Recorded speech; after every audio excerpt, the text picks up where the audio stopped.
Saudaraku sekalian yang dicintai oleh Allah Subhanahu wa taala, di dalam rangkaian ayat-ayat puasa dari ayat yang ke-183 sampai ayat yang ke-187 atau 188, terselip di dalamnya satu ayat yang berkaitan dengan doa, yaitu ayat yang ke-186.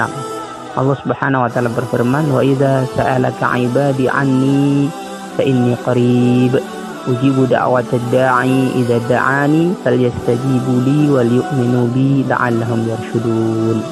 Akhwan fillah, ayat ini menunjukkan bahwa di dalam kita menjalankan ibadah puasa Ramadan ini, Allah Subhanahu wa taala menghendaki kita untuk banyak-banyak berdoa, memohon, meminta kepada Allah Subhanahu wa taala, memohon ampun dan meminta segala hajat dan kebutuhan yang kita inginkan serta keselamatan dunia dan akhirat.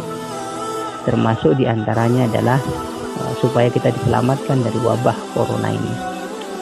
Doa adalah unsur yang sangat penting di dalam kita menginginkan apa yang menjadi kebutuhan kita dan menghindarkan diri kita dari apa-apa yang tidak kita sukai. Sebagaimana yang dikatakan oleh Imam Ibnu Qayyim Al-Jauziyah di dalam kitabnya Ad-Da' wa Dawa' atau Al-Jawabul Kafi liman sa'ala 'anid dawa'i syafi. Beliau mengatakan, wa kadzalika ad-du'a'u fa innahu min aqwal asbabi fi daf'il makruhi wa husulil maghdubi.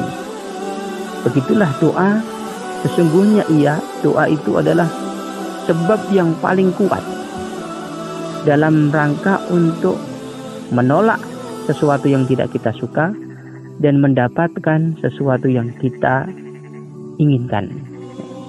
Oleh karena itu, perbanyaklah kita berdoa.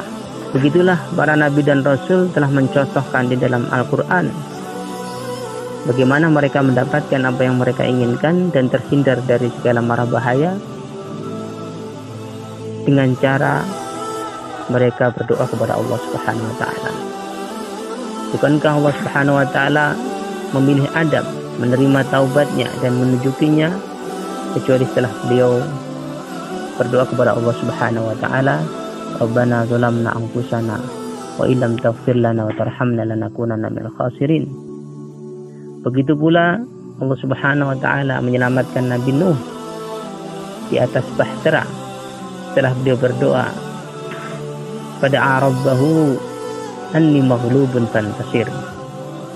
Begitu juga setelah beliau berdoa, Rabbana la tazar 'alal ardi minal kafirina dayyara.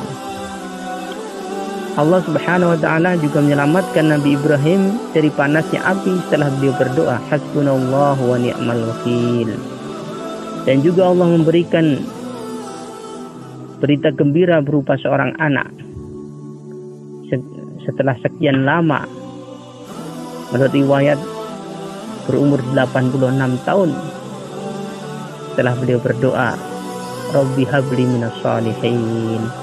Begitu pula Allah Subhanahu wa taala menyelamatkan Nabi Yunus setelah dimakan oleh ikan paus selama berhari-hari di dalam kegelapan. Beliau selalu berdoa, la ilaha illa anta subhanaka inni kuntu minadh dhalimin. Allah juga memberikan kesehatan dan menghilangkan derita Nabi Ayub setelah beliau berdoa, Rabbi anni masaniya durru wa anta arhamur rahimin.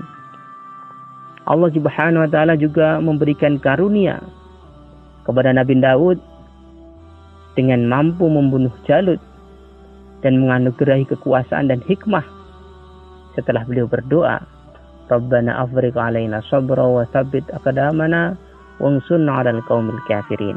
Begitu juga Allah Subhanahu wa taala memberikan kerajaan kepada Nabi Sulaiman setelah beliau berdoa, Rabbi firli wa habli mulkan la yanbaghi li ahadin min ba'di innaka antal wahhab.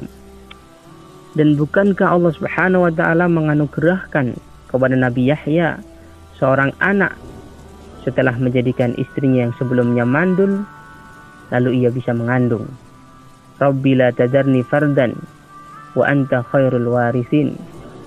Dan beliau juga berdoa, Rabbi habli min ladunka dzurriyyatan thayyibatan innaka sami'ud du'a. Dan begitu juga Nabi kita Muhammad sallallahu alaihi wasallam. Banyak sekali doa-doa Rasulullah SAW yang kemudian menjadi kenyataan. Beliau berdoa, Allahumma a'izzal Islam bi ahabbi rajulain ilaika, bi Umar bin al-Khattab atau bi Amr bin Hisham. Beliau berdoa, ya Allah, kuatkanlah Islam dengan orang yang paling engkau cintai dari dua lelaki ini, Umar bin Khattab atau Amr bin Hisham. Lantas Allah Subhanahu wa taala memberikan petunjuk kepada Umar bin Khattab sehingga ia masuk Islam dan menjadikan Islam sangat tinggi. Begitu juga doa beliau kepada Ibnu Abbas, Allahumma faqihu fid din wa 'allimhu bit ta'wil. Ya Allah, pahamkanlah ia pada agama dan ajarilah ia ta'wil. Sehingga kemudian Ibnu Abbas menjadi orang yang cemerlang di dalam faqih dalam Al-Quran. Dan Allah dan Rasulullah juga berdoa kepada Anas bin Malik agar memberikan keberkahan kepada harta dan anak.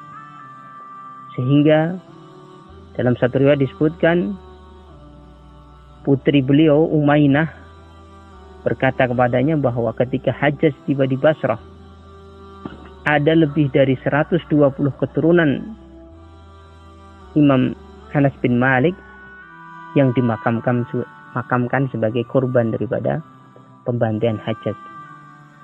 Dan doa-doa yang lainnya begitu banyak Rasulullah SAW berikan kepada para sahabat-sahabatnya, sehingga mereka mendapatkan dari apa-apa yang didoakan oleh Rasulullah SAW. Oleh karena itu, marilah kita banyak berdoa di bulan Ramadan ini agar Allah menerima amal-amal kebaikan kita, menerima sholat kita, puasa kita, bacaan Quran kita, dan juga agar kita terhindar dari berbagai mara bahaya, termasuk diantaranya wabah COVID-19 ini, dan mungkin kekurangan harta serta yang lain-lainnya.